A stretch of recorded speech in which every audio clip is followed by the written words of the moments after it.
നമസ്കാരം. ഈ ദിവസത്തെ പ്രധാന വാർത്തകളുമായി ലൈവ് എറ്റ് 6 ആരംഭിക്കുകയാണ്. നോക്കാൻ തലക്കെട്ടുകൾ. ഓപ്പറേഷൻ സിന്ദൂരിൽ പാകിസ്ഥാന്റെ 6 വിമാനങ്ങൾ തകർത്തെന്ന എയർ ചീഫ് മാർഷൽ. 5 യുദ്ധവിമാനങ്ങളെന്ന AP സിംഗ്. നിർണായക പങ്കുവഹിച്ചത് S-400 പ്രതിരോധ സംവിധാനം. എയർ ചീഫ് മാർഷലിന്റെ വെളിപ്പെടുത്തൽ ബംഗളൂരുവിൽ നടന്ന ചടങ്ങിൽ.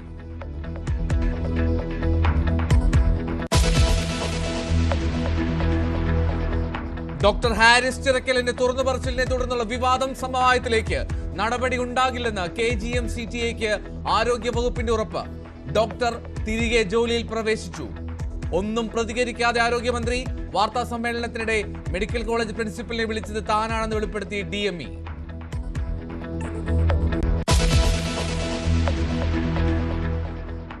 അർജന്റീന ടീമിന്റെ വരവിൽ വിവാദം കനക്കുന്നു. കരാർ ലംഘനമുണ്ടായത് കേരള സർക്കാരിന്റെ ഭാഗത്ത് നിന്നെന്ന് അർജന്റീന ഫുട്ബോൾ അസോസിയേഷൻ. ആരോപണം തള്ളി കായിക മന്ത്രി. സർക്കാരിന് ആരുമായും കരാറില്ലെന്ന് V. അബ്ദുറഹ്മാൻ. പ്രചരിക്കുന്ന വാട്സ്ആപ്പ് ചാറ്റ് വ്യാജമെന്ന് സ്പോൺസർമാർ.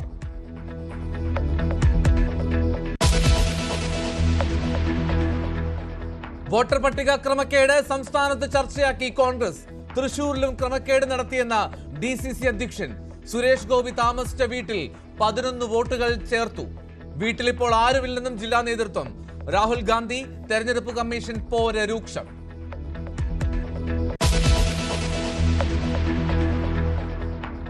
പ്രൊഡ്യൂസേഴ്സ് അസോസിയേഷനിൽ കലഹം രൂക്ഷം. സാന്ദ്ര തോമസിനെതിരെ ലിസ്റ്റിൻ സ്റ്റീഫൻ. സാന്ദ്രയുടേത് ഷോ എന്ന പരിഹാസം. ലിസ്റ്റിൻ പറയുന്നത് വിവരമില്ലായ്മയെന്ന് തിരിച്ചടിച്ച് സാന്ദ്ര. അമ്മയിൽ പരസ്യ പ്രതികരണത്തിന് വിലക്ക്.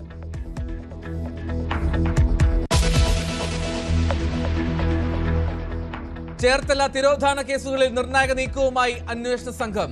സെബാസ്റ്റ്യനുമായി ഗൃഹോപകരണ സ്ഥാപനത്തിൽ തെളിവെടുപ്പ്. ധർമ്മസ്ഥലയിൽ ചടുല നീക്കവുമായി SIT. ക്ഷേത്രഭൂമിയിലും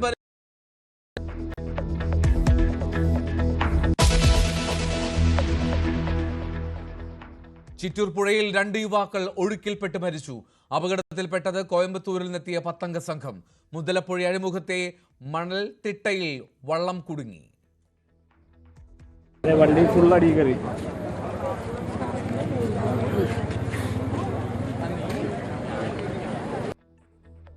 കൊച്ചിയിൽ മദ്യലഹരിയിൽ യുവാക്കളുടെ അപകടയാത്ര. ബൈക്ക് ഇടിച്ചത്, കാർ ഇടിച്ചത് 15ഓളം വാഹനങ്ങളിൽ.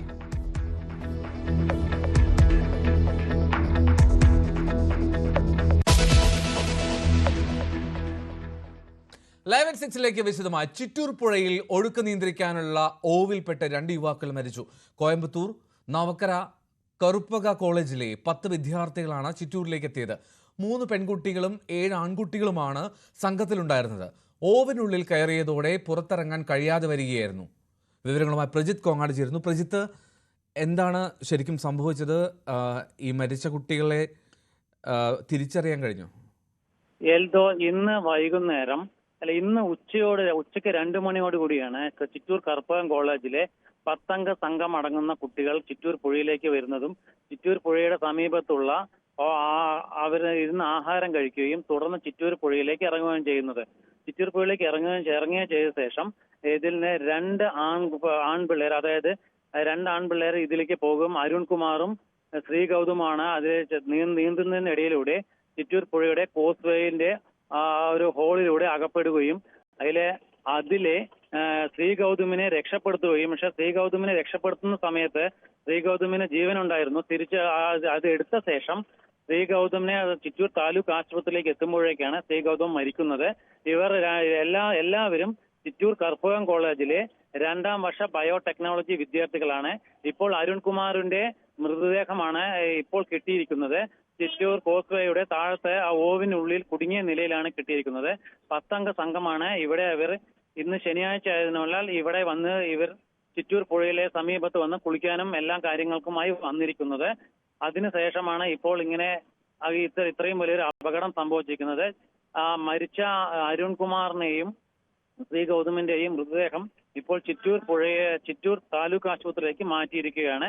ചിറ്റൂരിൽ നിന്നുള്ള സ്കൂബ ഡൈവ് ടീമും അതേപോലെ തന്നെ ഫയർഫോഴ്സിന്റെ ടീമുമാണ് ഇപ്പോൾ അവരെ മൃതദേഹം പുറത്തെടുത്തിരിക്കുന്നത്. പ്രജിത്ത്, ഇവിടെ ഇത്തരത്തിൽ അപകടം മുൻപ് ഉണ്ടായിട്ടുണ്ടോ? ആ പുഴയിലെ ആ ദൃശ്യങ്ങൾ, ഇപ്പോൾ കുട്ടികൾ കുളിക്കുന്ന ദൃശ്യങ്ങൾ കാണുമ്പോൾ അതിന് മാത്രം വെള്ളമൊന്നും തോന്നുന്നില്ല. അങ്ങനെ അപകട സാധ്യതയുള്ള ഒരു സാഹചര്യമാണോ അവിടെ സ്ഥിരമായി? ഇത് സ്ഥിരമായിട്ട് തമിഴ്നാട്ടിൽ നിന്നുള്ള കുട്ടികളാണ് ഇവിടെ വരാറുള്ളത്. പല സംഭവങ്ങളിലായിട്ട് കഴിഞ്ഞ ഒരാഴ്ച മുമ്പ് പോലും ഇതുപോലെ തന്നെ കോളേജിലെ പിള്ളേർ ചിറ്റൂർ പുഴയുടെ കരയിൽ നിന്ന് അവർ മദ്യപിക്കുമായിരുന്നു എന്നൊക്കെ പറയുന്നു. ആ സമയങ്ങളിൽ പോലും ഈ ചിറ്റൂർ പുഴയിൽ അകപ്പെടുകയും തുടർന്ന് ഫയർഫോഴ്സ് വന്ന് രക്ഷപ്പെടുന്ന സംഭവം നിരവധിയാണ്. സ്ഥിരമായിട്ട് തമിഴ്നാട്ടിലുള്ള കോളേജിലെ കുട്ടികൾ ഇവിടെ വരുന്നതും ഇതുമാതിരി പുഴയിൽ അകപ്പെടുന്നതും ഇവിടെ ഒരു നിത്യസംഭവം മാറിയിരിക്കുകയാണ്. ഇവിടെ ഒരു മുന്നറിയിപ്പ് ബോർഡുകളോ മറ്റു സംവിധാനങ്ങളോ ഒന്നും ഇല്ലാത്തതാണ് ഇത്രയും പ്രശ്നം എന്നാണ് ഇവിടുത്തെ നാട്ടുകാരും പറയുന്നത്. ശരി, പ്രജിത്ത് കൊങ്ങാടാണ് വിവരങ്ങൾ നൽകിയ. ദാരുണ അന്ത്യമാണ് 2 കുട്ടികൾക്ക് സംഭവിച്ചത്. അവർ ആ പുഴയിൽ കുളിക്കാൻ ഇറങ്ങിയതാണ്. പക്ഷേ പുഴയുടെ അവിടെ ഒരു ഓവുണ്ട്, വെള്ളം കടന്നു പോകുന്നത്. ആ ഓവിനുള്ളിൽ കുടുങ്ങിയാണ് ഇത്തരത്തിൽ അപകടം സംഭവിച്ചത്. 2 പേരുടെ ജീവൻ നഷ്ടമായത്. കോളേജ് വിദ്യാർത്ഥികളാണ്, കൂട്ടമായെത്തി അവർ അവിടെ കുളിക്കാനായി ഇറങ്ങിയതാണ്. പക്ഷേ അത് 2 പേർ ആ ഓവിൽ പെട്ടുപോകുന്ന സാഹചര്യമായിരുന്നു. അതിദാരുണമായിട്ടുള്ള സാഹചര്യം. ഇത് ഏത് സ്വദേശികളാണ് പ്രജിത്ത് ഈ 2 പേരും? മരിച്ച ശ്രീഗൗതം സ്വദേശി, മരിച്ചത് മറ്റേ രാമേശ്വരം സ്വദേശിയും ഇപ്പോൾ മൃതശരീരം കിട്ടിയ ബോഡി കിട്ടിയ അരുൺകുമാർ തമിഴ്നാട് നെയ്വേലി സ്വദേശിയുമാണ്. ഇവർ രണ്ടുപേരല്ല, ഈ 10 അംഗ സംഘങ്ങൾ മറ്റേ കോയമ്പത്തൂർ കർപ്പകം കോളേജിലെ 2ാം വർഷ ബയോടെക്നോളജി വിദ്യാർത്ഥികളാണെന്ന് നമുക്കിപ്പോൾ അറിയാൻ കഴിയുന്നത്. ഓക്കെ, കറുപ്പം കോളേജിലെ ബയോടെക്നോളജി വിദ്യാർത്ഥികളാണെന്ന് മനസ്സിലാക്കുന്നു. അവർ കൂട്ടമായ ക്ലാസ്സിൽ നിന്നെത്തിയതാണ് 10 പേരടങ്ങുന്ന സംഘം. അതിൽ 2 പേരാണ് ഇത്തരത്തിൽ അപകടത്തിൽപ്പെട്ട് മരണം സംഭവിച്ചത്.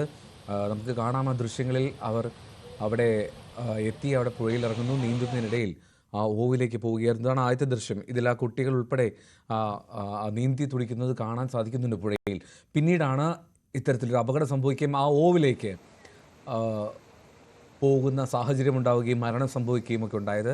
ദാരുണ അന്ത്യമാണ് 2 കുട്ടികൾക്ക്, 2 വിദ്യാർത്ഥികൾക്ക് സംഭവിച്ചത് എന്നുള്ളതാണ് പ്രധാനപ്പെട്ട കാര്യം. അവിടെ ജാഗ്രത മുന്നറിയിപ്പ് ബോർഡുകൾ ഒന്നും തന്നെ ഉണ്ടായിരുന്നില്ല. അത്തരത്തിലുള്ള യാതൊരു സംവിധാനങ്ങളും ഇല്ല എന്ന് നാട്ടുകാർ പരാതിപ്പെടുന്നുവെന്നും റിപ്പോർട്ടുകളുണ്ട്. നേരത്തെയും ഇത്തരത്തിൽ അപകടങ്ങൾ അവിടെ ഉണ്ടായിട്ടുണ്ട്. പക്ഷേ ഇങ്ങനെ 2 മരണം സംഭവിക്കുന്ന അതീവ ഗുരുതരമായിട്ടുള്ള സാഹചര്യത്തിലേക്ക് എത്തി. ഇനിയും ഇത് ആവർത്തിക്കപ്പെടരുത്.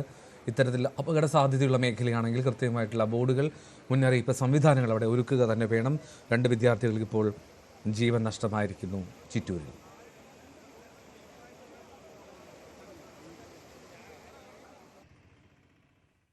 മറ്റു വാർത്തകളിലേക്ക്. ഓപ്പറേഷൻ സിന്ദൂർ സൈനിക നടപടിക്കിടെ പാകിസ്ഥാന്റെ 6 വിമാനങ്ങൾ ഇന്ത്യ തകർത്തുവെന്ന air chief marshal AP Singh. ഇതിൽ 5 എണ്ണം യുദ്ധവിമാനങ്ങളാണെന്നും AP സിംഗ് വ്യക്തമാക്കി. S-400 വ്യോമ പ്രതിരോധ സംവിധാനം വഴിയാണ് ഇന്ത്യ പാകിസ്ഥാന്റെ യുദ്ധവിമാനങ്ങൾ വെടിവെച്ചിട്ടതെന്നും AP സിംഗ് പറഞ്ഞു. യുദ്ധവിമാനങ്ങൾക്ക് പുറമെ ഇന്ത്യ വെടിവെച്ചിട്ട മറ്റൊരു വിമാനം 300 കിലോമീറ്ററുകൾക്കപ്പുറമാണ് ഉണ്ടായിരുന്നത്. S-400 വ്യോമ പ്രതിരോധ സംവിധാനം വഴിയാണ് ഈ വിമാനത്തെ വെടിവെച്ചിട്ടത്. അവ കൃത്യമായി ലക്ഷ്യം കണ്ടുവെന്നും AP സിംഗ് പറഞ്ഞു. The 7 targets that were very close to the border and LC, and they were to be taken on by army with their integral weapons. And those 2 blue dots, we've drawn them a little bigger. They were the 2 main headquarter buildings, that is Bahawalpur and Muridke, headquarter complexes, not buildings, that were to be taken on by Indian Air Force. So this was decided. Also, when I say taken on by Indian Air Force, that doesn't mean that only Indian Air Force was to work towards that. All of us were working together. ഇന്ത്യയുടെ ആക്രമണത്തിൽ തകർന്ന ഭീകര കേന്ദ്രങ്ങളുടെ ചിത്രങ്ങളും AP Singh പ്രദർശിപ്പിച്ചു. പ്രസംഗത്തിനിടെ രാഷ്ട്രീയ നേതൃത്വത്തെയും സിംഗ് പ്രകീർത്തിച്ചു. Operation സിന്ദൂറിന്റെ വിജയത്തിന് കാരണം രാഷ്ട്രീയ നേതൃത്വം കൂടിയാണ് എന്നും അദ്ദേഹം പറഞ്ഞു. ഇന്ത്യൻ സൈന്യത്തിന് പാകിസ്ഥാൻ മേൽ കൃത്യമായ മേൽക്കോയ്മ ഉണ്ടായിരുന്നുവെന്നും അതിനാലാണ് 4 ദിവസത്തിനുള്ളിൽ ഇത്രയേറെ നാശനഷ്ടം ഉണ്ടാക്കാൻ സാധിച്ചത് എന്നും AP സിംഗ് കൂട്ടിച്ചേർത്തു. National desk, news 18.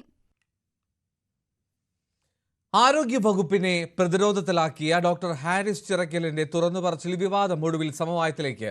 ഹാരിസിനെതിരെ നടപടി ഉണ്ടാകില്ലെന്ന് ആരോഗ്യ വകുപ്പ് KGMCTAക്ക് ഉറപ്പ് നൽകി.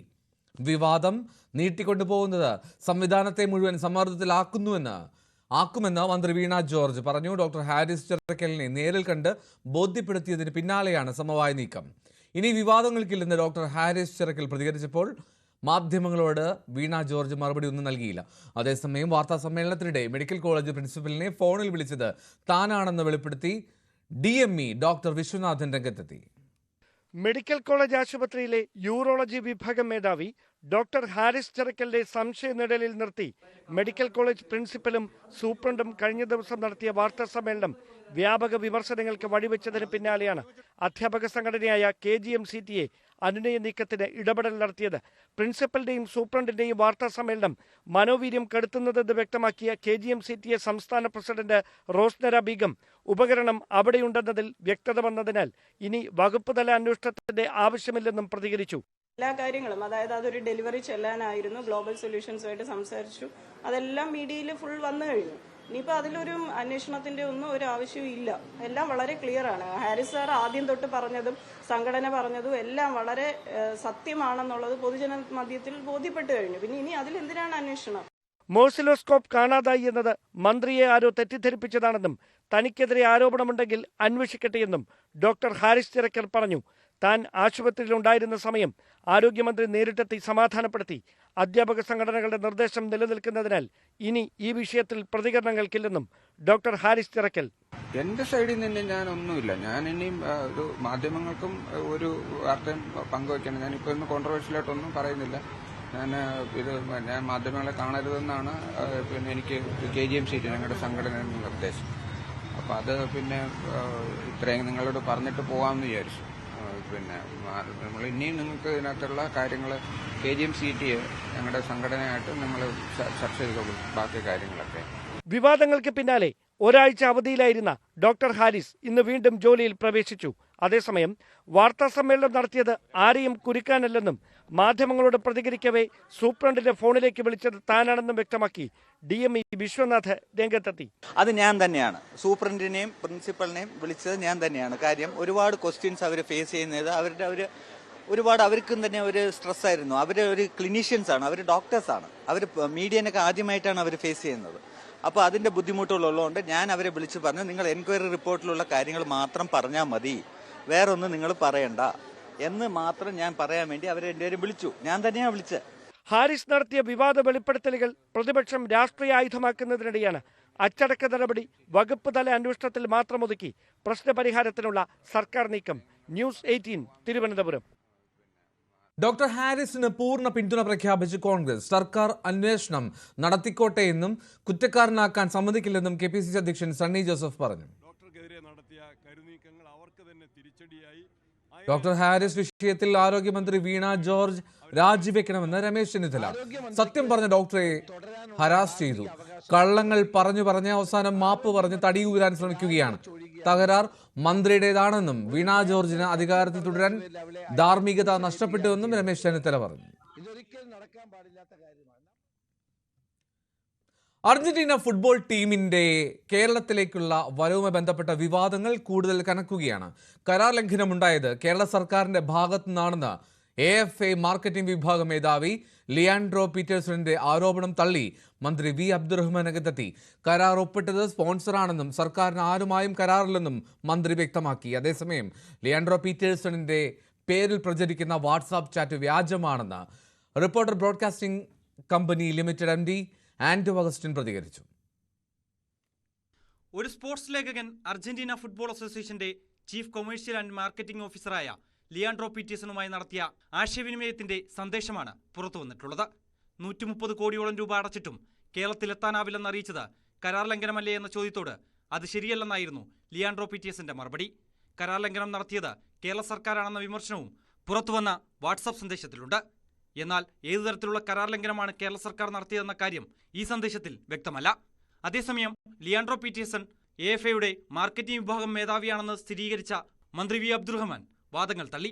കരാർ ഒപ്പിട്ടത് സ്പോൺസറാണെന്നും സർക്കാരിന് ആരുമായും കരാറില്ലെന്നും മന്ത്രി വ്യക്തമാക്കി. ഒരു കരാർ ഒപ്പിട്ട് പണം വാങ്ങുമ്പോൾ മെസ്സി അടക്കമുള്ളത് വരുമെന്ന് ഒരു രാജ്യം, ഒരു അർജന്റീനൻ ഫുട്ബോൾ ലോക ചാമ്പ്യന്മാരുടെ ഒരു ടീം പറയുമ്പോൾ അത് അവർ ഒപ്പിട്ട് പണം വാങ്ങുമ്പോൾ പിന്നെ നമ്മളെന്താ പറയേണ്ടത്? ഇത് വരും കേട്ടോ, ഇപ്പോഴും അത് തന്നെയാണ്, വരും കേട്ടോ, നിങ്ങൾ സമയത്തിന് വന്നിട്ട് നിങ്ങൾ വരണ്ട കേട്ടോ. ലിയാൻഡ്രോ പീറ്റേഴ്സിന്റെ പേരിൽ പ്രചരിക്കുന്ന വാട്സാപ്പ് ചാറ്റ് വ്യാജമാണെന്ന് റിപ്പോർട്ടർ ബ്രോഡ്കാസ്റ്റിംഗ് ലിമിറ്റഡ് MD ആൻഡോ അഗസ്റ്റിനും ന്യൂസ് 8നോട് പ്രതികരിച്ചു.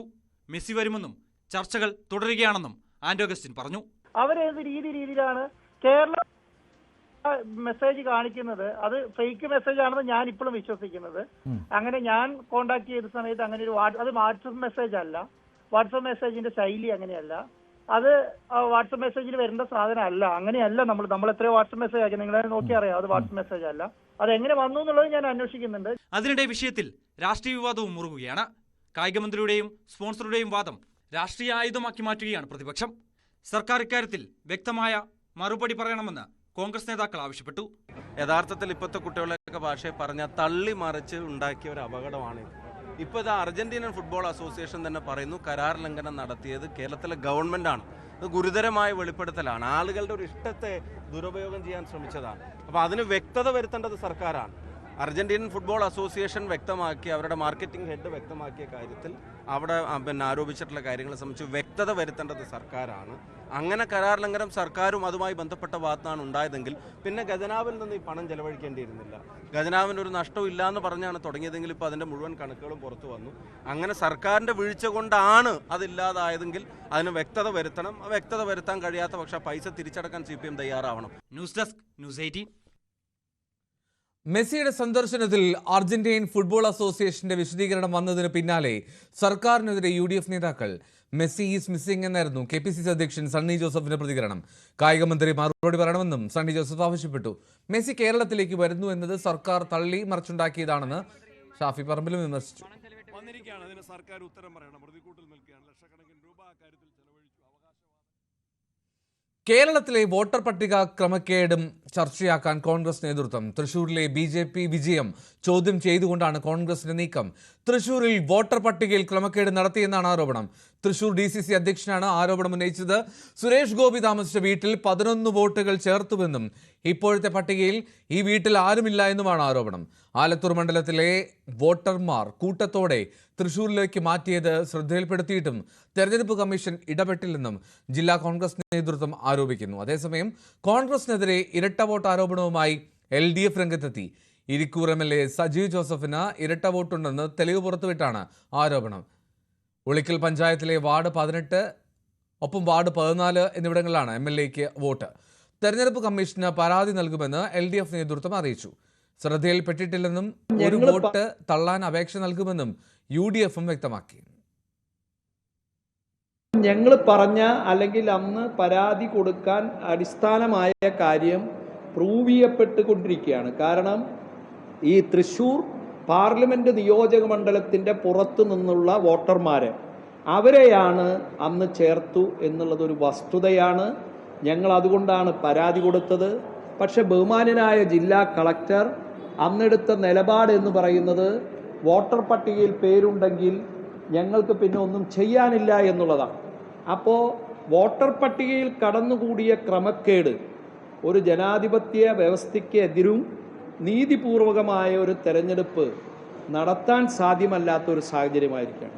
അതിനെ ആരംഭം കുറിച്ചത് ശ്രീ സുരേഷ് ഗോപി തന്നെയാണ് എന്നുള്ളത് ഏറെ നമ്മളെ ആശങ്കപ്പെടുത്തുകയാണ്.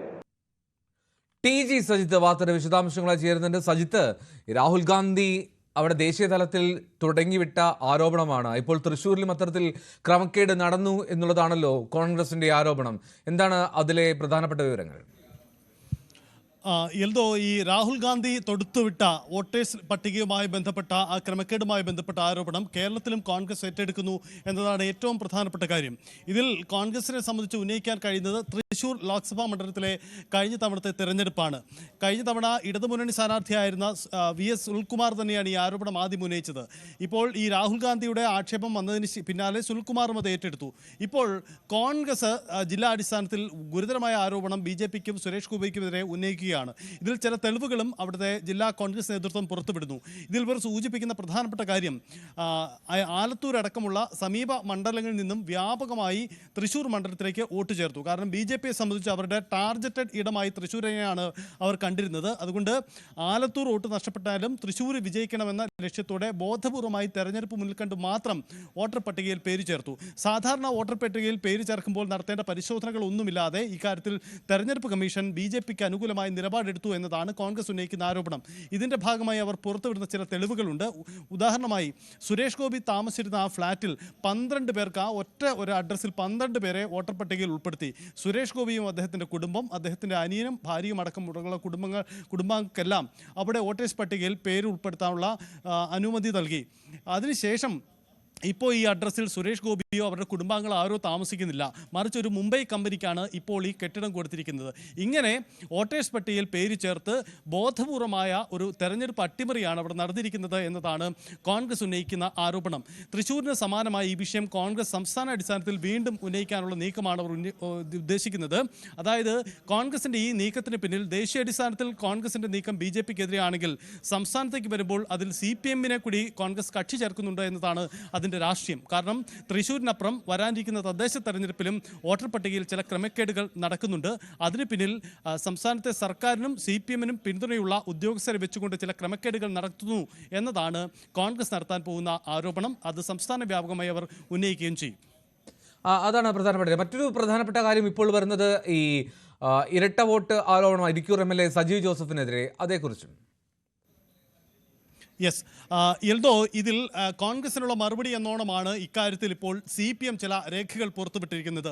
2 ഇടത്ത് KPCC അധ്യക്ഷൻ സണ്ണി ജോസഫിൻ്റെ പേര് ഉൾപ്പെട്ടിരിക്കുന്നു വോട്ടർ പട്ടികയിൽ എന്നതാണ് ഇതിന് മറുപടി എന്നോണം CPM ഉന്നയിക്കുന്ന ആക്ഷേപം. അതായത് ഈ തദ്ദേശ തെരഞ്ഞെടുപ്പിൽ നിരവധി ഇടങ്ങളിൽ ഇപ്പോൾ തന്നെ ക്രമക്കേട് നടന്നു എന്ന് കോൺഗ്രസ് ആരോപിക്കുമ്പോൾ അതിന് മറുപടി എന്നോണം കോൺഗ്രസിനുള്ള ഉത്തരമായി ഇക്കാര്യത്തിൽ CPM ഉയർത്തിക്കാട്ടുന്നത് ഇതാണ്.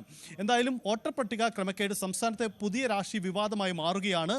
കോൺഗ്രസ് ഇക്കാര്യത്തിൽ തൃശ്ശൂരിനെ മുൻനിർത്തി സംസ്ഥാനത്ത് ഒരു വലിയ നീക്കം നടത്തുമ്പോൾ അതേസമയം കോൺഗ്രസ് നേതാക്കൾ കൂടി ഇത്തരം ഇരട്ട പട്ടികയിൽ ഭാഗമായിട്ടുണ്ട് എന്ന വാദം CPM ഉന്നയിക്കുന്നു. ഇതോടുകൂടി വിശ്വസനീയത ചോദ്യം ചെയ്യപ്പെടുന്നത് തെരഞ്ഞെടുപ്പ് കമ്മീഷൻ്റെയാണ്.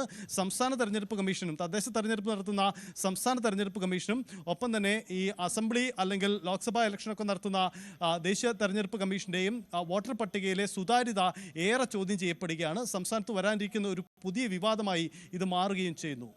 അതാണ് പ്രധാനപ്പെട്ട കാര്യം. വരും ദിവസങ്ങളിൽ ഇത് കൂടുതൽ ചർച്ചയാകും, കൂടുതൽ തലങ്ങളിലേക്ക് അത് മാറുകയും ചെയ്യും എന്നാണെങ്കിലും രാഹുൽ ഗാന്ധി നേരത്തെ BJPക്കും കേന്ദ്ര തെരഞ്ഞെടുപ്പ് കമ്മീഷനുമെതിരെ തൊടുത്ത ആരോപണം അത് കേരളത്തിലും ഉയരുകയാണ്.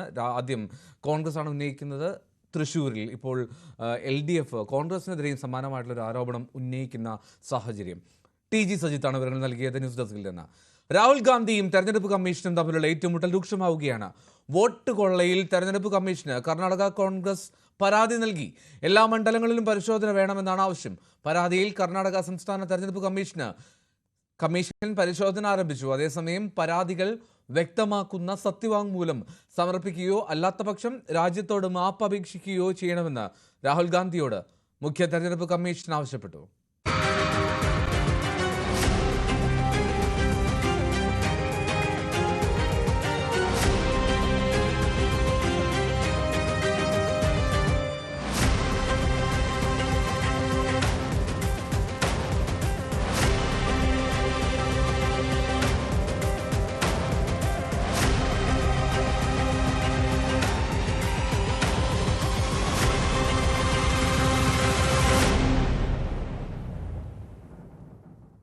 ധർമ്മസ്ഥലയിൽ SITയുടെ സുപ്രധാന നീക്കം. ക്ഷേത്രഭൂമിയിൽ കുഴിച്ചിട്ട നവവധൂവരന്മാരുടെ മൃതദേഹാവശിഷ്ടങ്ങൾ കണ്ടെത്താനായിരുന്നു ഇന്നത്തെ പരിശോധന. ഉച്ചയ്ക്ക് 1:30 സംഘം ക്ഷേത്രഭൂമിയിലെ ബാഹുബലി ബെട്ടയിൽ പരിശോധനയ്ക്കായി എത്തിയത്. KV ബൈജുവിന്റെ റിപ്പോർട്ടിലേക്ക്. ഉച്ചയ്ക്ക് 1:30 SITയുടെ അപ്രതീക്ഷിത നീക്കമുണ്ടായത്. ഇന്ന് ബോളിയാർ വനത്തിൽ പരിശോധന നടത്തുമെന്നായിരുന്നു അറിയിപ്പെങ്കിൽ വളരെ അപ്രതീക്ഷിതമായാണ് ഇങ്ങനെയൊരു സ്ഥലത്തേക്ക് SITയുടെ പരിശോധന വന്നത്. ഇത് ക്ഷേത്രഭൂമിയിലാണ് ഈ പരിശോധന എന്നതും ഏറ്റവും പ്രധാനമാണ്. ബാഹുബലി ഹിൽ എന്ന് പറയുന്ന ഈ സ്ഥലത്തായിരുന്നു പരിശോധന. ഇത് ക്ഷേത്രഭൂമിയിലെ അകത്താണ്. ഇവിടെ നവവധൂവരന്മാർ ഇവിടെ എത്തിയ ഇവരെ കൊലപ്പെടുത്തിയ സംഭവത്തിൽ ആ മൃതദേഹങ്ങൾ ഈ സ്ഥലത്ത് കുഴിച്ചിട്ടെന്നാണ് ഈ ശുചീകരണ തൊഴിലാളിയുടെ വെളിപ്പെടുത്തൽ. അതേ തുടർന്നാണ് ഇവിടെ ഇത്തരത്തിലുള്ള ഒരു പരിശോധന നടന്നത്. വലിയ സുരക്ഷാ സംവിധാനത്തോടുകൂടിയായിരുന്നു ഇവിടെ പരിശോധന നടത്തിയത്. പക്ഷേ ഇപ്പോൾ സാക്ഷിയുടെ അഭിഭാഷകർ വാർത്താക്കുറിപ്പ് ഇറക്കിയിട്ടുണ്ട്. ഇവിടെ നിന്നും തെളിവുകൾ നശിപ്പിച്ചതായി ഒരു ആരോപണം അവർ ഉന്നയിച്ചിട്ടുണ്ട്. അതുകൊണ്ട് തന്നെ ഇവിടെ കൂടുതൽ മണ്ണ് ഇത്തരത്തിൽ നിക്ഷേപിച്ചതുകൊണ്ട് തന്നെ ഏതെങ്കിലും തരത്തിലുള്ള തെളിവുകൾ ലഭിക്കാൻ സാധ്യതയില്ല എന്നാണ് സാക്ഷിയുടെ അഭിഭാഷകർ മഞ്ജുനാഥ അറിയിച്ചിട്ടുള്ളത്. എന്തായാലും ഇവിടുത്തെ പരിശോധന 1:30 ആരംഭിച്ചു. വൈകിട്ട് വരെ നീണ്ടു നിന്നു പരിശോധന. ശുചീകരണ തൊഴിലാളിയെ എത്തിച്ച് ആ രീതിയിലായിരുന്നു പരിശോധന നടന്നത്. വലിയ സുരക്ഷാ സംവിധാനങ്ങൾ ഉണ്ടായിരുന്നു. എന്തായാലും ഇതിനിടയിലാണ് നാടകീയമായ മറ്റു പല സംഭവങ്ങളും ഉണ്ടായിട്ടുള്ളത്. അതായത് ഈ ശുചീകരണ തൊഴിലാളി ഇത്തരത്തിൽ മൃതദേഹം അടക്കം ചെയ്തതിന് ശേഷം തൻ്റെ വീട്ടിലെത്തി തൂമ്പയും അതുപോലെ തന്നെ വെള്ളവും കുടിക്കുന്ന ഒരു ദൃക്സാക്ഷി വെളിപ്പെടുത്തി. അത്തരത്തിലൊരു വെളിപ്പെടുത്തൽ SITക്ക് മുന്നിലാണ് ഇവർ ഉണ്ടായത്. ഏതായാലും കൂടുതൽ സാക്ഷികൾ രംഗത്ത് വരുന്ന ഒരു സാഹചര്യമാണ് ഇപ്പോൾ ധർമ്മസ്ഥലയിൽ നിന്നും കാണുന്നത്. നേരത്തെ 13-ാം പോയിന്റിൽ ഇത്തരത്തിൽ മൃതദേഹങ്ങൾ കൂടുതൽ കുഴിച്ചിടുന്നത് കണ്ടതായി 6ഓളം ദൃക്സാക്ഷികൾ വെളിപ്പെടുത്തിയിരുന്നു. അങ്ങനെ കൂടുതൽ ആളുകൾ വരുന്നു. ഇതിനിടയിലാണ് SITക്ക് ഇപ്പോൾ പ്രത്യേക പോലീസ് പദവി ലഭിച്ചിരിക്കുന്നത്. അതുകൊണ്ട് തന്നെ ഇനി നിയമക്കുരുക്ക് ഈ വിചാരണ വേളയിലൊക്കെ നിയമക്കുരുക്ക് മറികടക്കാൻ ഇതുകൊണ്ട് സാധിക്കും. കൂടുതൽ അധികാരം SITക്ക് നൽകിക്കൊണ്ടുള്ള ഉത്തരവ് കർണാടക സർക്കാർ പുറത്തിറക്കിയിരിക്കുന്നതും വളരെ പ്രധാനമാണ്. എന്തായാലും ഇന്നത്തെ പരിശോധന വളരെ നിർണായകമായിരുന്നു. കാരണം ആദ്യമായാണ് ഒരു ക്ഷേത്രഭൂമിയിൽ ഇത്തരത്തിൽ പരിശോധന നടത്തുന്നത്. നേരത്തെ നടത്തിയ പരിശോധനയെല്ലാം വനമേഖലയിലും അതോടൊപ്പം നേത്രാവതി പുഴയുടെ തീരത്തും ഒക്കെ ആയിരുന്നെങ്കിൽ ഇത് വളരെ പ്രധാനപ്പെട്ട ഒരു പരിശോധനയായിരുന്നു. ഇത്തരത്തിൽ ക്ഷേത്ര നഗരിയിലേക്ക് കടന്ന് SIT പരിശോധന നടത്തുന്ന ഒരു സാഹചര്യം. ഇവിടെ വലിയ തോതിലുള്ള തെരച്ചിൽ നടന്നു. പക്ഷേ കാര്യമായ ബസ്സുകളൊന്നും തന്നെ ലഭിച്ചിട്ടില്ല എന്നാണ് നമുക്ക് കിട്ടുന്ന സൂചന. KV ബൈജുവാണ് ധർമ്മസ്ഥലയിൽ നിന്ന് വിവരങ്ങൾ നൽകിക്കൊണ്ടിരുന്നത്. പ്രൊഡ്യൂസേഴ്സ് അസോസിയേഷനിൽ കലഹം രൂക്ഷം. സാന്ദ്ര തോമസിനെതിരെ വിമർശനവുമായി നിർമ്മാതാവ് ലിസ്റ്റിൻ സ്റ്റീഫൻ. ബൈലോ അനുസരിച്ച് തന്നെയാണ് സാന്ദ്രയുടെ നാമനിർദ്ദേശം തള്ളിയത്. ആളുകൾ സാഹചര്യത്തിനനുസരിച്ച് കഴിഞ്ഞതെല്ലാം മറന്നുപോകുന്നത് നല്ലതല്ല. അതുകൊണ്ടാണ് സാന്ദ്രയുടെ വീഡിയോ ഫേസ്ബുക്ക് പേജിൽ പങ്കുവച്ചതെന്നും ലിസ്റ്റിൻ പ്രതികരിച്ചു. പർദ്ദ ധരിച്ചു വന്നതടക്കം സാന്ദ്ര ഇപ്പോൾ നടത്തുന്നത് ഷോ ആണെന്നും ലിസ്റ്റിൻ കുറ്റപ്പെടുത്തി. സാന്ദ്ര തോമസിന് അറിയാമായിരുന്നല്ലോ ഇത് മത്സരിക്കാൻ പറ്റത്തില്ല എന്നുള്ളത്. റിട്ടേണിംഗ് ഓഫീസറുടെ അടുത്ത് പോയതാണ്. റിട്ടേണിംഗ് ഓഫീസർ അപ്പോൾ പറഞ്ഞതാണ് മത്സരിക്കാൻ പറ്റൂല, കാരണം ഇന്നതാണെന്ന് പറഞ്ഞതാണ്. പിന്നെ ഇതൊരു ഷോയാണ് കാട്ടിയത് പുള്ളിക്കാരി. പറഞ്ഞു മനസ്സിലായോ? ഇവിടെ ബാക്കിയുള്ളവരെല്ലാം പർദ്ദ ധരിച്ചിട്ടാണോ വന്നത്? അത് കഴിഞ്ഞിട്ട് വന്നിട്ട് പിന്നെ പുള്ളിക്കാരി പർദ്ദ ധരിച്ചില്ലല്ലോ. പർദ്ദ എന്താണ് വാങ്ങിക്കാൻ കിട്ടിയില്ല? എന്താണ് പറ്റിയത്? അല്ല, ഞാൻ പറഞ്ഞ എന്താണെന്ന് വെച്ച് കഴിഞ്ഞാൽ സാന്ദ്ര തോമസ് എന്ന് പറയുന്ന ഒരാൾ ഇപ്പോഴും എക്സിക്യൂട്ടീവിൽ മത്സരിക്കുന്നുണ്ട്. സാന്ദ്ര തോമസിന്റെ പിതാവ് മത്സരിക്കുന്നുണ്ട്. പിന്നെ ഒരു റിലേറ്റീവ് ഒരാളോട് മത്സരിക്കുന്നുണ്ടെന്ന് തോന്നുന്നു. ആൾ വിഡ്രോ ചെയ്തോ ഇല്ലയോ എന്ന് അറിയത്തില്ല. പക്ഷേ എനിവേ ഇവർ രണ്ടുപേര് മത്സരിക്കുന്നുണ്ട്. അപ്പോൾ എന്തുകൊണ്ടാണ് ഇവർക്ക് മത്സരിക്കാൻ പറ്റുന്നത്? ഇവർക്ക് മത്സരിക്കാൻ പറ്റും. പക്ഷേ പ്രസിഡന്റോ സെക്രട്ടറിയോ അല്ലെങ്കിൽ ട്രഷറോ അങ്ങനത്തെ ഉള്ള സ്ഥാനത്തേക്ക് മത്സരിക്കണമെങ്കിൽ 3 സെൻസസ് സർട്ടിഫിക്കറ്റ് വേണം. അതാണ് അവിടുത്തെ ബൈലോ. ഞങ്ങളുടെ ആവശ്യം എന്താണ്? ആൾ മത്സരിക്കണം എന്നുള്ളതാണ്. മനസ്സിലായോ? ഇതൊരു ബൈലോ എന്ന് പറയുന്നത് 10-30 വർഷം മുമ്പ് ഉണ്ടാക്കിയൊരു ബൈലോയാണ്. ഞങ്ങളാരും അല്ല മത്സരിക്കരുതെന്ന് പറഞ്ഞത്, ബൈലോയാണ് മത്സരിക്കരുതെന്ന് പറഞ്ഞത്. മമ്മൂക്കയുടെ പേര് പറയേണ്ട ഒരു കാര്യമൊന്നുമില്ല. അപ്പോൾ ഒരു വിഷയം വരുമ്പോൾ ഇനി അത് മമ്മൂക്ക പറഞ്ഞില്ല എന്നുള്ളത് സെക്കൻഡറി തിങ്. ഒരു കാര്യം വരുമ്പോൾ ആൾക്കാർ എന്തെങ്കിലുമൊക്കെ കാര്യങ്ങൾ പറയും. ചിലപ്പോൾ അങ്ങനെ ചെയ്യാൻ മേലെ, ഇങ്ങനെ വിചാരിക്കാൻ മേലെ, അത് പോട്ടെന്ന് വെക്കാൻ മേലെ. ഇതൊരു സ്വാഭാവികമാണ്. ബിക്കോസ് ഞാനൊരു നോർമൽ മനുഷ്യനാണ്. ഞാനൊക്കെ അങ്ങനെ സംസാരിക്കും. ലിസ്റ്റിൻ പറയുന്നത് വിവരമില്ലായ്മയാണെന്നായിരുന്നു സാന്ദ്രയുടെ തിരിച്ചടി. പർദ്ദ ധരിച്ചു വന്നത് പ്രതിഷേധ നിലയിലാണ് എന്നും കരുതി താൻ എന്നും പർദ്ദ ധരിച്ചു വരണമോ എന്നും സാന്ദ്ര ചോദിച്ചു. തന്നെ മമ്മൂട്ടി വിളിച്ചത് നാമനിർദ്ദേശ പത്രിക തള്ളിയതുമായി ബന്ധപ്പെട്ടല്ലെന്നും സാന്ദ്ര പറഞ്ഞു.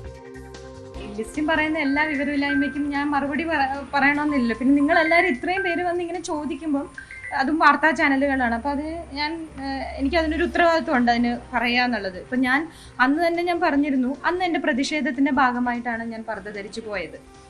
പക്ഷെ അത് എല്ലാ ദിവസവും അതിട്ടുകൊണ്ട് പോകണമെന്നില്ലല്ലോ. പലരും പല മാധ്യമങ്ങളിലും വരുന്നത് ഈ നോമിനേഷൻ തള്ളിയതുമായി ബന്ധപ്പെട്ട് കേസിന് പോകരുത് എന്ന് മമ്മൂക്ക പറഞ്ഞതായിട്ട്. അതല്ല അതിൻ്റെ വാസ്തവം. അതിനു മുമ്പ് എനിക്ക് പ്രൊഡ്യൂസേഴ്സ് അസോസിയേഷനിൽ നിന്നുണ്ടായ ദുരനുഭവത്തിനെതിരെ SIT കേസെടുത്ത് 4 പേരെ പ്രതികളാക്കി കുറ്റപത്രം സമർപ്പിച്ചിട്ടുള്ളൊരു കേസുണ്ട്. അതിന്റെ പേരിലാണ് കേസുമായിട്ട് പോകരുത് എന്ന് പറഞ്ഞ് വിളിച്ചത്. ആജ്ഞ രവീന്ദ്രൻ വിവരങ്ങൾ നൽകും. ആജ്ഞ, ഒന്ന് ഈ പ്രധാനപ്പെട്ട കാര്യം, ഈ മത്സരരംഗത്ത് സാന്ദ്രയുണ്ട്.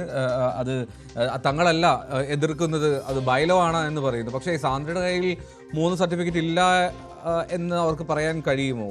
മാത്രമല്ല, ഈ മമ്മൂട്ടിയുടെ ഇടപെടലിനെ പറ്റിയും സാന്ദ്ര ഇന്ന് തുറന്നു പറഞ്ഞല്ലോ.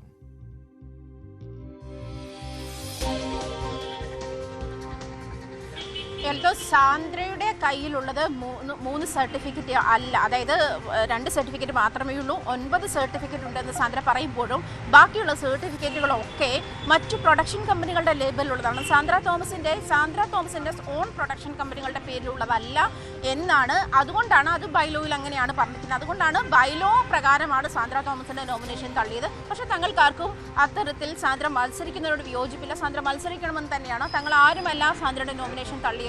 അതേസമയം കോടതിയിൽ നിന്നും സാന്ദ്ര അനുകൂല വിധി സമ്പാദിക്കുകയാണെങ്കിൽ, കോടതി മത്സരിക്കട്ടെ എന്ന് പറയുകയാണെങ്കിൽ മത്സരിപ്പിക്കാൻ ഞങ്ങൾ ഒരുക്കവുമാണ്, അതിനെതിരെ ഞങ്ങൾ അപ്പീൽ പോകില്ല എന്നൊക്കെയാണ് ലിസ്റ്റൻ പറയുന്നത്. അതേസമയം മമ്മൂക്കയുടെ പേര് അനാവശ്യമായി വലിച്ചിഴച്ചില്ലേ എന്നും കൂടി പറയുന്ന ഒരു സാഹചര്യം കൂടിയുണ്ട്. പക്ഷെ അതിന് വ്യക്തമായ മറുപടി സാന്ദ്ര പറയുന്നുണ്ട്. മമ്മൂട്ടിയുടെ പേര് വലിച്ചിഴച്ചത് ഈ പ്രൊഡ്യൂസേഴ്സ് അസോസിയേഷനിൽ മത്സരിക്കുന്നതുമായി ബന്ധപ്പെട്ടല്ല. പല മാധ്യമങ്ങളും അത്തരത്തിൽ നേരത്തെ ചർച്ച ചെയ്തതായി കണ്ടു. അങ്ങനെയല്ല, അത് മുൻപ് പ്രൊഡ്യൂസർമാരുമായി, അതായത് പ്രൊഡ്യൂസേഴ്സ് അസോസിയേഷനുമായി സാന്ദ്ര ഒരു കേസ് നൽകിയിരുന്നു. അത് SIT അതിൽ കുറ്റപത്രമിട്ടതുമാണ്. അത് പ്രധാനപ്പെട്ട 4 പ്രൊഡ്യൂസേഴ്സിനെതിരെ, പ്രത്യേകിച്ച് ആൻഡ്രോ ജോസഫ് ഉൾപ്പെടെയുള്ള പ്രൊഡ്യൂസേഴ്സിനെതിരെ ആ കുറ്റപത്രം സമർപ്പിക്കുകയും അതിൽ അന്വേഷണം വരികയും ചെയ്യുന്ന സാഹചര്യത്തിലാണ് കേസ് പിൻവലിക്കണമെന്ന് ആവശ്യപ്പെട്ടുകൊണ്ട് മമ്മൂട്ടി തന്നെ ഫോണിൽ വിളിച്ച് സംസാരിച്ചതും അതേ തുടർന്ന് സാന്ദ്രയുടെ ചിത്രത്തിൽ നിന്നും, അതായത് അത് സാന്ദ്രയ്ക്ക് നേരിട്ടിട്ടുള്ള സ്ത്രീ അധിക്ഷേപ സാഹചര്യം മമ്മൂട്ടിക്ക് മനസ്സിലായി എന്ന് തന്നെയാണ്. അത്തരത്തിലാണ് അദ്ദേഹം പിന്മാറിയത്. സാന്ദ്രയുടെ ഇഷ്ടം പോലെ ചെയ്യുമെന്ന് മമ്മൂട്ടി പറഞ്ഞിരുന്നു എന്നാണ് സാന്ദ്ര വ്യക്തമാക്കുന്നത്. അല്ലാതെ ഇതുമായി കൂട്ടിക്കുഴയ്ക്കുകയല്ല താൻ ചെയ്തത്. ലിസ്റ്റനാണ് ഇപ്പോൾ ഇതുമായി ബന്ധപ്പെട്ട, അതായത് തെരഞ്ഞെടുപ്പുമായി ബന്ധപ്പെട്ട ഞാൻ മാധ്യമങ്ങൾക്ക് നൽകിയിരിക്കുന്ന എല്ലാ കമൻറ്റുകളിലും അത് ഇതിൽ ചോദിക്കേണ്ട, അല്ലെങ്കിൽ അതെനിക്ക് വലിച്ചിഴക്കാൻ താല്പര്യമില്ല എന്ന് സാന്ദ്ര പലപ്പോഴും പറഞ്ഞതിനായി പറയുന്നുണ്ട്. അതേസമയം ലിസ്റ്റൻ തന്നെയാണ് ഇപ്പോൾ ഈ ഒരു കേസ്, അല്ല മമ്മൂട്ടിയുടെ പേര് ഇതിലേക്ക് വലിച്ചിഴക്കുന്ന സാഹചര്യം ഉണ്ടായത്. ബൈലോ പ്രകാരം, അതിൽ ബൈലോ കൃത്യമായി സാന്ദ്ര നമ്മളെ കാണിക്കുന്നുണ്ട്. ബൈലോ പ്രകാരം ഓൺ ഹിസ് നെയിമാണ്, അത് കമ്പനിയുടെ നെയിമല്ല, കമ്പനിയുടെ പേരിലുമല്ല. സാന്ദ്രയുടെ പേരിൽ ഈ പറയുന്ന സെൻസർ ചെയ്തിട്ടുള്ള സിനിമകളുടെ എണ്ണം 9 അത് കൃത്യമായി സാന്ദ്ര വ്യക്തമാക്കുന്നുണ്ട്. അതേസമയം ലിസ്റ്റൻ സ്റ്റീഫൻ പറയുന്ന എല്ലാ വിവരക്കേടിനും മറുപടി പറയാൻ താൻ ഒരുക്കമല്ല. വാക്കുതർക്കം രൂക്ഷമാണ് പ്രൊഡ്യൂസേഴ്സ് അസോസിയേഷനിൽ. വിവരമില്ലായ്മ എന്നും ഷോ എന്നും ലിസ്റ്റൻ സ്റ്റീഫൻ. എന്നാൽ ഈ വിവരക്കേടിന് മറുപടി പറയേണ്ട കാര്യമില്ല എന്ന് സാന്ദ്രയുടെ മറുപടി. ആജ്ഞയാണ് വിവരങ്ങൾ നൽകിയത് കൊച്ചിയിൽ നിന്ന്. അമ്മ തെരഞ്ഞെടുപ്പിന് 6 ദിവസം മാത്രം ബാക്കി നിൽക്കെ പരസ്യ പ്രതികരണം വിലക്കി താരസംഘടന. മെമ്മറി കാർഡ് വിവാദത്തിൽ താരങ്ങൾ പരസ്യമായി പ്രതികരിച്ചതോടുകൂടിയാണ് വിലക്ക് ഏർപ്പെടുത്തിയത്. വിലക്ക് ലംഘിച്ചാൽ കർശന നടപടി ഉണ്ടാകുമെന്നാണ് വരണാധികാരിയുടെ മുന്നറിയിപ്പ്. താരസംഘടനയായ അമ്മയിൽ ഒരു മെമ്മറി കാർഡുമായി ബന്ധപ്പെട്ട് വലിയ വിവാദം കത്തിപ്പടരുകയാണ്. അതിൽ നടി കുക്കു പരമേശ്വരനെ പ്രതിസ്ഥാനത്ത് നിർത്തിക്കൊണ്ട് പല വനിതാ താരങ്ങളും മാധ്യമങ്ങൾക്ക് മുന്നിൽ വന്ന് പരസ്യ പ്രതികരണം നടത്തുകയും ചെയ്തിരുന്നു. പരസ്പരം ഒരു വിഴുപ്പലക്കലിലേക്ക് സംഘടന മാറിയിരിക്കുന്ന സാഹചര്യത്തിലാണ് കർശന മുന്നറിയിപ്പുമായി വരണാധികാരി രംഗത്തെത്തിയത്. ഇനി മാധ്യമങ്ങളോട് പ്രതികരിക്കരുത് എന്ന മുന്നറിയിപ്പാണ് നൽകിയിരിക്കുന്നത്. അങ്ങനെ പ്രതികരിച്ചാൽ അംഗങ്ങൾക്കെതിരെ കർശന നടപടി സ്വീകരിക്കും എന്നുകൂടി അറിയിച്ചിരിക്കുന്നു. നേരത്തെ തന്നെ സ്ഥാനാർത്ഥികളോട് മാധ്യമങ്ങൾക്ക് മുന്നിൽ സംസാരിക്കരുതെന്ന നിർദ്ദേശം നൽകിയിരുന്നു. ഇപ്പോൾ അത് അംഗങ്ങൾക്ക് കൂടി ബാധകമാകുന്ന തരത്തിലേക്കാണ് മുന്നറിയിപ്പ് നൽകിയിരിക്കുന്നത്. ഈ നടി കുക്കു പരമേശ്വരനെതിരെ പൊന്നമ്മ ബാബു, പ്രിയങ്ക, ഉഷ ഹസീന മാലാ പാർവതി തുടങ്ങിയവരൊക്കെ ആ മെമ്മറി കാർഡ് വിഷയവുമായി ബന്ധപ്പെട്ട് പല അഭിപ്രായങ്ങളും ഒക്കെ രേഖപ്പെടുത്തിയിരുന്നു. പൊതുസമൂഹത്തിന് മുന്നിൽ അമ്മ സംഘടനയെ അപഹാസ്യരാക്കുന്ന രീതിയിലേക്ക് തന്നെയാണ് ഈ നടിമാർ പ്രതികരിക്കുന്നത്. അതുകൊണ്ട് ഇനി അതിന്റെ ആവശ്യമില്ല. തിരഞ്ഞെടുപ്പ് കഴിയുന്നതുവരെ അവർ മാധ്യമങ്ങളെ കാണരുത് എന്ന മുന്നറിയിപ്പാണ് നൽകിയിരിക്കുന്നത്. അങ്ങനെ ലംഘിച്ചാൽ അവർക്കെതിരെ കർശന നടപടി ഉണ്ടാകും എന്നുകൂടിയാണ് വരണാധികാരി അറിയിച്ചിരിക്കുന്നത്. ഓഗസ്റ്റ് 15-നാണ് അമ്മ തിരഞ്ഞെടുപ്പ് നടക്കുക. ഇത്തവണ ശക്തമായിട്ടുള്ള പോരാട്ടമാണ്. പ്രത്യേകിച്ച് 2 സ്ഥാനങ്ങളിൽ മത്സരിക്കുന്നത് വനിതകളാണ്. ശക്തമായിട്ടുള്ള ഒരു മത്സരം ഉണ്ട്. താരപ്പോര് അത് രൂക്ഷമാണ്. എന്തായാലും സിനിമാ മേഖലയിൽ പ്രൊഡ്യൂസേഴ്സ് അസോസിയേഷനിലാണെങ്കിലും താരസംഘടനയിലുമാണ് രൂക്ഷമായിട്ടുള്ള സംഘർഷവും മത്സരവും അടിപിടിയും ഒക്കെ നടക്കുന്നത്. അടൂർ ഗോപാലകൃഷ്ണനെതിരായ പരാതിയിൽ മൊഴിയെടുക്കാൻ പോലീസ് അടൂരിൻ്റെയും പരാതിക്കാരനായ ദിനു വെയിലിൻ്റെയും മൊഴിയാണ് രേഖപ്പെടുത്തുക. സിനിമാ കോൺക്ലേവിനിടെ പ്രതിഷേധം ഉന്നയിച്ച ഗായിക പുഷ്പോദയ പൊയ്പാടത്തിൻ്റെയും മൊഴിയെടുക്കും. വിശദമായ അന്വേഷണത്തിന് ശേഷമാകും കേസെടുക്കണമോ എന്നതെന്ന് തീരുമാനിക്കുക. അടൂർ ഗോപാലകൃഷ്ണൻ സ്ത്രീകളെ അധിക്ഷേപിച്ചുവെന്നും ജാതീയമായ പരാമർശം നടത്തിയെന്നുമാണ് പരാതി. ജാതിയുടെ പേരിൽ ആക്രമണങ്ങളോ നീചത്വങ്ങളോ ഇല്ലാതെ പട്ടിക വിഭാഗം കേരളത്തിൽ കഴിയുന്നുവെന്ന് മുഖ്യമന്ത്രി പിണറായി വിജയൻ. സാമൂഹ്യ തുല്യതയോ സമാധാനപൂർണമായി ജീവിക്കാൻ കേരളത്തിൽ കഴിയുന്നു. എന്നാൽ രാജ്യത്തെ മറ്റു പലയിടങ്ങളിലും ഇതല്ല സ്ഥിതി.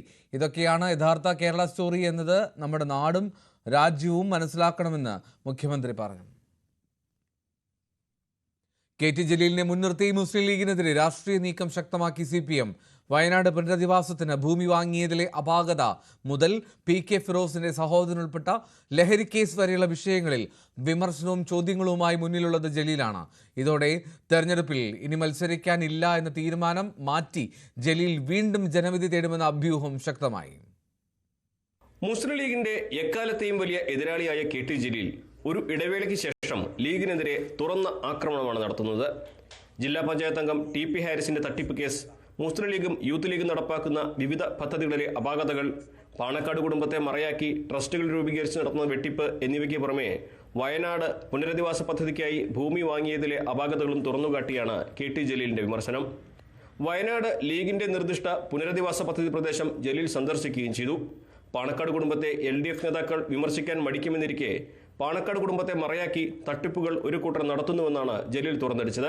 അപ്പൊ എനിക്ക് പാണക്കാട് കുടുംബത്തോട് അഭ്യർത്ഥിക്കാനുള്ളത്, പാണക്കാട്ടെ തങ്ങന്മാര് ഒരു സ്വകാര്യ ഏതെങ്കിലും ആളുകൾ ഷെയർ ബിസിനസ്സിൽ തുടങ്ങുന്ന ഒരു സ്വകാര്യ സംരംഭത്തിന്റെയും ചെയർമാൻ സ്ഥാനം ഏറ്റെടുക്കരുത്. ഉള്ള ചെയർമാൻ സ്ഥാനങ്ങൾ അവർ രാജിവെക്കണം. അവരുടെ പേര് വെച്ച് നാട്ടുകാരെ പറ്റിക്കുന്ന പ്രവണത വർദ്ധിച്ചു വരികയാണ്. ഒന്നിലും അവരംഗമാകാൻ വേണ്ടി പാടില്ല. എന്തിനാണ് അവരവരുടെ പേരും അഡ്രസ്സും വിലയും നിലയും ഈ ആളുകൾക്ക് ബിസിനസ് നടത്താൻ വേണ്ടി കൊടുക്കുന്നത്, ആളുകളെ പറ്റിക്കാൻ വേണ്ടി കൊടുക്കുന്നത്? ജലീൽ വിമർശനം തുടരുമ്പോൾ മുസ്ലിം ലീഗും പ്രതിരോധത്തിലാണ്. ജലീലിന്റെ വാദങ്ങൾ ലീഗിനെതിരെ CPMഉം ആയുധമാക്കി കഴിഞ്ഞു. ഇനി തെരഞ്ഞെടുപ്പ് രാഷ്ട്രീയത്തിൽ ഉണ്ടാകില്ലെന്ന് നേരത്തെ പ്രഖ്യാപിച്ച ജലീൽ കഴിഞ്ഞ കുറച്ചു നാളുകൾ സജീവമായിരുന്നില്ല. എന്നാൽ ലീഗിനെതിരെ ജലീൽ വീണ്ടും അരയും തലയും മുറുക്കി രംഗത്തിറങ്ങുമ്പോൾ വിരമിക്കൽ പ്രഖ്യാപനം പിൻവലിച്ച് തവനൂരിൽ വീണ്ടും ജനവിധി തേടുമോ എന്ന ചോദ്യമാണ് രാഷ്ട്രീയ കേന്ദ്രങ്ങളിൽ നിന്ന് ഉയരുന്നത്. ന്യൂസ് 18 മലപ്പുറം. ഇന്ത്യയിൽ നിന്നുള്ള ഇറക്കുമതിക്ക് 50% പകരച്ചുങ്കം ഏർപ്പെടുത്തിയ അമേരിക്കൻ നടപടി കേരളത്തെയും പൊള്ളിച്ചു തുടങ്ങി. കാർഷിക സുഗന്ധ വ്യഞ്ജനങ്ങളുടെ പല വ്യാപാര കരാറുകളും റദ്ദാക്കപ്പെട്ടു. ഇന്ത്യൻ നിർമ്മിത ഉൽപ്പന്നങ്ങളുടെ വിതരണം വൻകിട അമേരിക്കൻ റീറ്റെയിൽ ശൃംഖലകൾ നിർത്തിവെച്ചത് കിറ്റെക്സ് പോലുള്ള കമ്പനികളെ ഗുരുതരമായിട്ടാണ് ബാധിച്ചത്. നേരിട്ടുമല്ലാതെയും ഗുരുതര പ്രതിസന്ധി ഉണ്ടാക്കുന്ന പുതിയ സാഹചര്യത്തെ ആശങ്കയോടുകൂടിയാണ് സംസ്ഥാന സർക്കാരും നിരീക്ഷിക്കുന്നത്. സുഗന്ധവ്യഞ്ജനങ്ങൾ, മത്സ്യോൽപ്പന്നങ്ങൾ, ടെക്സ്റ്റൈൽസ്, കയർ എന്നീ മേഖലകളെ അമേരിക്കയുടെ പുതിയ നയം ബാധിക്കുന്ന ലക്ഷണങ്ങൾ കണ്ടു തുടങ്ങി. കേരളത്തെ നേരിട്ടും അല്ലാതെയുമാണ് പ്രതിസന്ധി ബാധിക്കുക. റബ്ബർ, ഏലം വ്യാപാര കരാറുകൾ റദ്ദാക്കപ്പെട്ടു. സുഗന്ധവ്യഞ്ജന മേഖലയെ പകരച്ചുങ്കം ബാധിക്കുന്നതോടെ കേരളത്തിന്റെ മലയോര കാർഷിക മേഖലയുടെ നട്ടെല്ലാണ് ഒടിയുക. സമുദ്രോൽപാദന കയറ്റുമതിയാണ് തിരിച്ചടിയുണ്ടാകുന്ന മറ്റൊരു മേഖല. ആന്ധ്ര കഴിഞ്ഞാൽ ഈ മേഖലയിൽ വലിയ പങ്ക് കേരളത്തിൽ നിന്നാണ്. തീരമേഖലയ്ക്ക് കനത്ത ആഘാതമാണ് ഇതുവഴി ഉണ്ടാവുക. ഇന്ത്യയിലെ 2 കോടി ചെമ്മീൻ കർഷകർക്ക് തിരിച്ചടിയാകുമ്പോൾ അതിൽ വലിയൊരു പങ്കും കേരളത്തിലാകുമെന്നാണ് ആശങ്കയേറ്റുന്നത്. സാഹചര്യം മുതലാക്കി തീരുവ കുറഞ്ഞ ഇക്വഡോറും ഇന്തോനേഷ്യയും അമേരിക്കൻ വിപണി പിടിക്കുകയും ചെയ്യും. ആഭ്യന്തര വിപണി ശക്തമായതുകൊണ്ട് പകരച്ചുങ്കം കശുവണ്ടി മേഖലയെ ഇപ്പോൾ വലിയ തോതിൽ ബാധിക്കില്ലെന്നാണ് പ്രമുഖ വ്യവസായിയായ ഡോക്ടർ ജെ രാജ്മോഹൻ പിള്ളയുടെ അഭിപ്രായം. അമേരിക്കയിലെ സ്റ്റോറുകളിൽ ഇന്ത്യൻ ഉൽപ്പന്നങ്ങളുടെ വില കൂടുന്നതോടെ പ്രതിസന്ധി പല മടങ്ങ് കടുക്കും. വസ്ത്ര കയറ്റുമതി രംഗത്ത് കിറ്റെക്സിന് വലിയ തിരിച്ചടിയാണ് ഉണ്ടാവുക. കിറ്റെക്സിന്റെ പ്രധാന വിപണി അമേരിക്കയാണെന്നിരിക്കെ ഉൽപ്പാദനം കുറയ്ക്കേണ്ടിവരും. ഇത് ജീവനക്കാരെ പിരിച്ചുവിടുന്നതിലേക്കടക്കം നയിക്കും. ഇപ്പോൾ തന്നെ നിരവധി ബിസിനസ് ഓർഡറുകൾ റദ്ദായി. നഷ്ടപ്പെടുന്ന അമേരിക്കൻ വിപണിക്ക് പകരം മറ്റു രാജ്യാന്തര വിപണികൾ കണ്ടെത്തുക എന്നത് എത്ര വലിയ കമ്പനിയാണെങ്കിലും അത്ര എളുപ്പമായിരിക്കില്ല. കാർഷിക ഉൽപ്പാദന മേഖലയെ മാത്രമല്ല ട്രംപിന്റെ പകരച്ചുങ്കം ബാധിക്കുക, ഇവയുമായി ബന്ധപ്പെട്ട് കിടക്കുന്ന സർവീസ് മേഖലകളെയും തളർത്തും. നേരിട്ട് ബാധിക്കില്ലെങ്കിലും പല കമ്പനികളും സാഹചര്യത്തെ നേരിടാൻ IT കാര്യങ്ങൾക്കായുള്ള ചെലവ് ചുരുക്കുന്നത് ഈ മേഖലയ്ക്കും തിരിച്ചടിയാകും. പൊതുജനാരോഗ്യം, വിദ്യാഭ്യാസം, സർക്കാർ നിയമനങ്ങൾ എന്നിവയെയും ഭാവിയിൽ ഈ പ്രതിസന്ധി ബാധിച്ചേക്കാമെന്ന വലിയ ആശങ്കയും നമുക്ക് മുന്നിലുണ്ട്. News desk, news 18. India Russia ബന്ധം കൂടുതൽ ശക്തമാകുന്നതിനിടെ നിർണായക നീക്കവുമായി American president Donald Trump. August 15-ന് അലാസ്കയിൽ ട്രംപ് റഷ്യൻ പ്രസിഡന്റ് വ്ളാഡിമിർ പുടിനുമായി കൂടിക്കാഴ്ച നടത്തും. റഷ്യ യുക്രൈൻ സമാധാന ഉടമ്പടിയായിരിക്കും ചർച്ചയിലെ പ്രധാന അജണ്ട.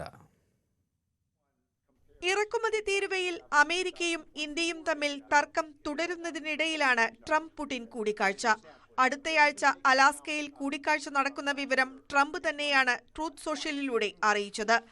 അലാസ്കയാണ് നിർണായക കൂടിക്കാഴ്ചയ്ക്ക് വേദിയാവുക. യുക്രൈൻ യുദ്ധത്തിന് ശാശ്വത പരിഹാരം കാണുന്നതിനായി റഷ്യ യുക്രൈൻ സമാധാന ഉടമ്പടിയായിരിക്കും ചർച്ചയിലെ പ്രധാന അജണ്ട.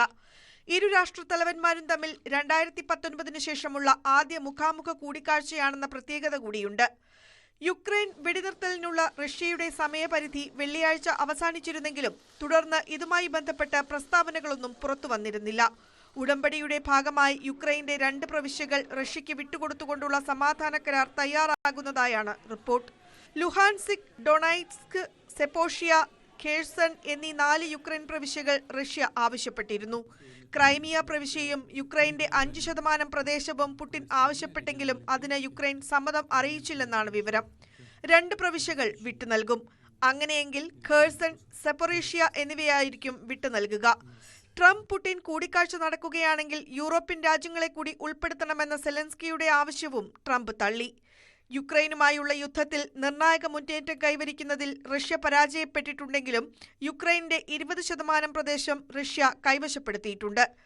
അതേസമയം ട്രംപ് താൽപര്യം അറിയിച്ചതിനു പിന്നാലെ ട്രംപിനെ മോസ്കോയിലേക്ക് ക്ഷണിച്ച് റഷ്യയും രംഗത്തെത്തി. അടുത്ത കൂടിക്കാഴ്ച മോസ്കോയിൽ നടത്താമെന്ന് റഷ്യ നിർദ്ദേശം വെച്ചിട്ടുണ്ട്. എന്നാൽ ഇതിൽ വൈറ്റ് ഹൌസ് പ്രതികരിച്ചിട്ടില്ല. 2013 ഒബാമയാണ് അവസാനമായി റഷ്യ സന്ദർശിച്ചത്. G20 ഉച്ചകോടിയുടെ ഭാഗമായിട്ടായിരുന്നു സന്ദർശനം. US വിവിധ രാജ്യങ്ങൾക്ക് മേൽ ചുമത്തിയ താരിഫുകൾ ചർച്ചയായേക്കുമോ എന്നതിൽ വ്യക്തതയില്ല. എന്നാൽ പുടിനുമായി മോദി ഫോണിൽ സംസാരിച്ചതിനു പിന്നാലെയാണ് ട്രംപ് പുടിൻ കൂടിക്കാഴ്ചയെന്നതും ശ്രദ്ധേയമാണ്. News desk, news 18.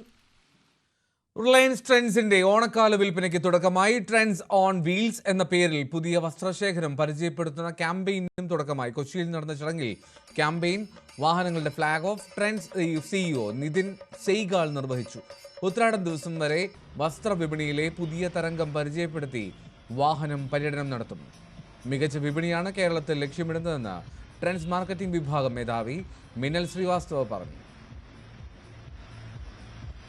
Happy Onam to all of you. We are starting off the Onam campaign and I think this state starts off the festivity, so it's so very exciting to launch the collection for the first time in Kerala and all of us are really hopeful and excited. We have around 166 showrooms in Kerala. All of them have the fresh merchandise lined up and we're already seeing a lot of excitement around it and wishing you all the best and happy Onam.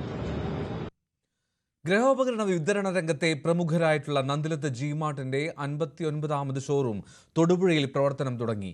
Thodupuzha municipal chairman K. Deepak ഉദ്ഘാടനം നിർവഹിച്ചു. തെരഞ്ഞെടുക്കപ്പെട്ട ശ്രേണിയിലുള്ള ഗൃഹോപകരണങ്ങൾക്ക് ഉദ്ഘാടനത്തോടനുബന്ധിച്ച് 70% വരെ discount പ്രഖ്യാപിച്ചു. തൊടുപുഴ വെങ്ങല്ലൂരിന് സമീപമാണ് നന്ദിലത്ത് ഗ്രൂപ്പിന്റെ 59ാമത് showroom പ്രവർത്തനം ആരംഭിച്ചിരിക്കുന്നത്. തൊടുപുഴ നഗരസഭാ ചെയർമാൻ K. ദീപക് പുതിയ ഷോറൂം ഉദ്ഘാടനം ചെയ്തു.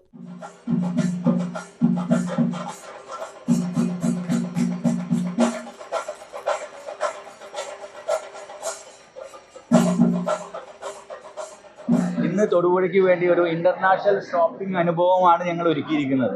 ഇത് ഇന്ത്യൻ നിർമ്മിതവും വിദേശ നിർമ്മിതവുമായ ഒട്ടനവധി മോഡലുകളുടെ നീണ്ട നിര തന്നെയാണ് ഒരുക്കിയിരിക്കുന്നത്. ഒരു അന്താരാഷ്ട്ര വിപണി തന്നെയാണ് തൊടുപുഴയിൽ ഞങ്ങൾ ഒരുക്കിയിരിക്കുന്നത്. ഈ ഓണക്കാലത്ത് ഞങ്ങളുടെ മാന്യ ഉപഭോക്താക്കൾക്ക് വേണ്ടി നിരവധി ഓഫറുകളും സമ്മാനങ്ങളുമായിട്ടാണ് ഗോപുനന്ദി G-Mart വന്നിരിക്കുന്നത്. Nandilath group chairman Gopu Nandilath, Shiny Gopu Nandilath, director Aishwarya Nandilath, executive director Arjun Nandilath, ward councillor Nidhi Manoj തുടങ്ങിയവർ ഭദ്രദീപം തെളിയിച്ചു.